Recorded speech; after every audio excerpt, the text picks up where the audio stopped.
Assalamualaikum warahmatullahi wabarakatuh. Perkenalkan, nama saya Sawitri Nurhayati dari kelas C3 Manajemen. Saya Winda Alisa dari kelas C3 Manajemen dengan NPM 101200013. Saya Sastra Pusparyanti dengan NPM 10120008 dari kelas C3 Manajemen.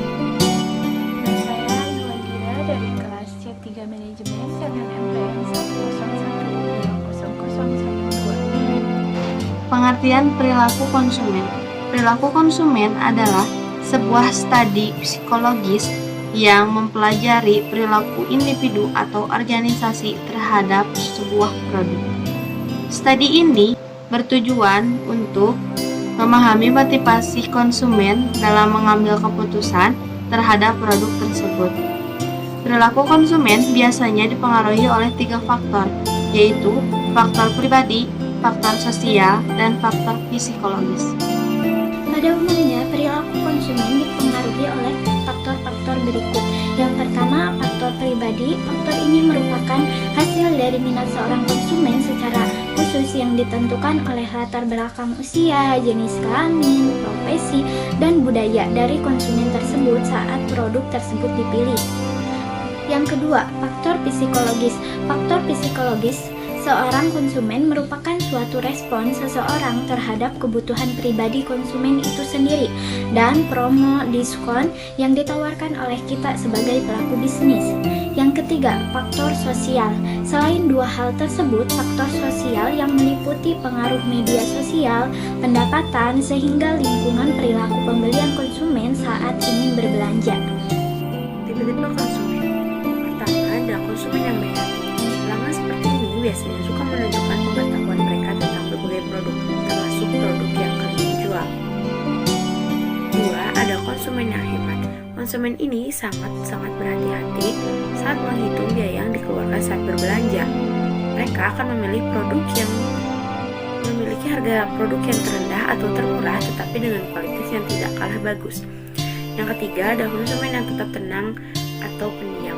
Pelanggan potensial seperti ini mengharuskan kalian untuk lebih aktif, selalu menanyakan apa yang mereka butuhkan. Yang keempat, ada konsumen yang cerewet. Konsumen ini tipe sangat aktif dalam gaya informal dan ramah. Sangat mudah untuk berbicara dengan mereka dan biasanya juga mereka yang memulai percakapan duluan. Mereka akan berbicara tentang apa saja dan seolah-olah itu terlalu banyak. Yang kelima, ada konsumen yang suka membandingkan. Jika kalian bertemu dengan konsumen seperti ini, jangan panik. Kalian harus lebih berhati-hati, karena biasanya mereka sudah mengetahui secara mendetail mengenai produk kalian. Tidak jarang mereka membandingkan dari segi harga, kualitas, dan lainnya. Yang keenam, ada konsumen yang tidak sabaran. Terkadang produk kalian membutuhkan waktu yang cukup lama dalam proses produksinya berdasarkan pesanan para konsumen. Saat menjalankan bisnis dengan tipe seperti ini, pasti ada saja konsumen yang ingin mendapatkan hasil yang cepat dan terkesan tidak sabar untuk menunggu. Yang ketujuh, ada konsumen yang judes. Konsumen tipe seperti ini memang mungkin sangat menyebalkan dan pasti kalian berharap tidak bertemu dengannya. Karena konsumen yang judes seringkali membuat kalian pastinya ikut kesal. Yang kedelapan, ada konsumen yang pemarah. Untuk menghadapi konsumen seperti ini, alangkah baiknya kalian harus menyiapkan stok kesabaran yang ekstra. Jangan sampai kalian ikut terpancing dan juga marah dan menyerang pelanggan. Jika itu terjadi, kalian bisa kehilangan pelanggan di masa depan karena tidak dapat mengatasi tipe pelanggan pemarah. Yang kesembilan, ada konsumen yang arogan.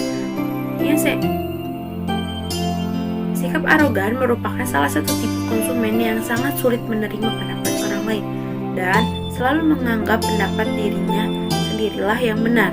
Jika kalian tidak mengenal karakter ini, jangan menyalahkan diri kalian jika presentasi kalian selalu gagal. Konsumen arogan merasa segala tahu termasuk produk kalian sekalipun. Yang ke-10, ada konsumen yang sombong. Tipe seperti ini dimaknai dengan seseorang yang terlalu bangga dengan dirinya dan suka berbicara dan seringkali memamerkan kemampuannya dan apa yang dimiliki, padahal yang dikatakan mereka belum tentu benar.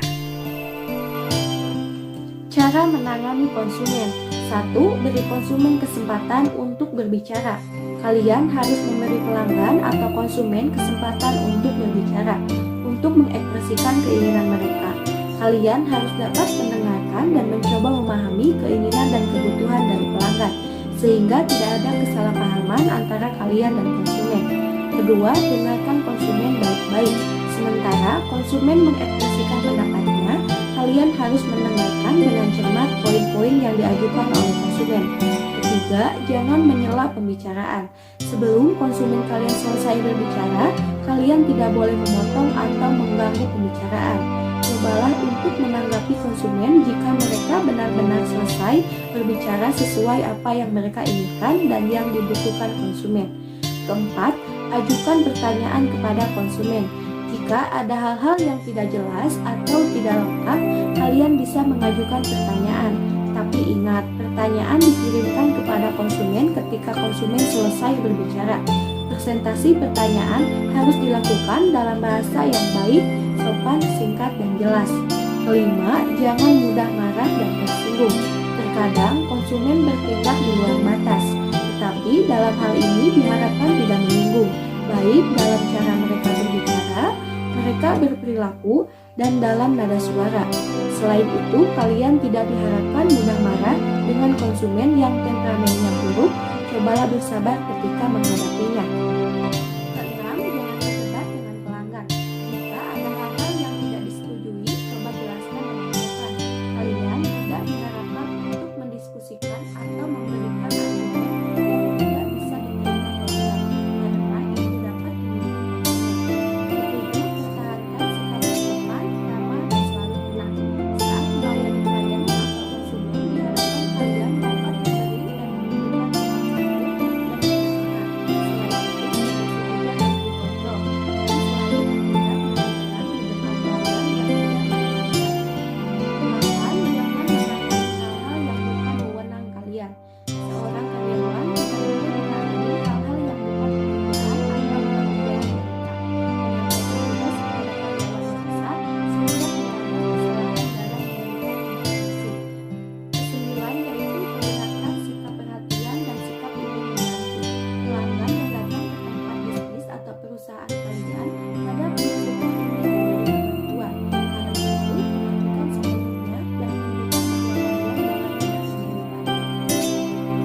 Perilaku konsumen memiliki manfaat sebagai berikut. Yang pertama, meningkatkan daya saing.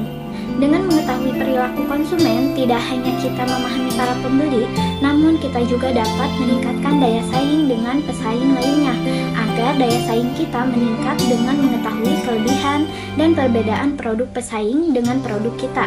Yang kedua, peningkatan customer service. Perbedaan tipe-tipe perilaku konsumen tentunya mendorong perusahaan untuk memberikan layanan pelangganan yang lebih baik sesuai dengan kebutuhan pelanggan.